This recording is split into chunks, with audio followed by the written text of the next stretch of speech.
बलांगीर जिला बेलपड़ा ब्लॉक ने 5 जन श्रमिक को उद्धार गलाकेल राति ने बिछु बाहाली छक पाखे थिबार तोरा गाँव 5 जन श्रमिक के उद्धार करिछे बेलपड़ा पुलिस।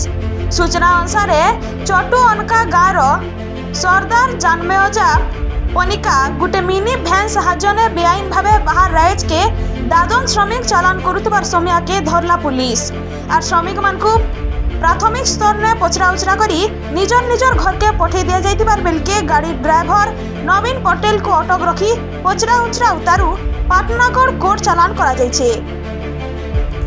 हेले चटू अनका गाँव सरदार जानमेजा पनिका कंटाबाजी आड़के फेरार मारिथिबार बेलके सरदार के गिरफ्त करबा लगी बेलपड़ा पुलिस रो अधिक तदन चलैथिबार सूचना दैछन बेलपड़ा थाना अधिकारी अनंत प्रधान।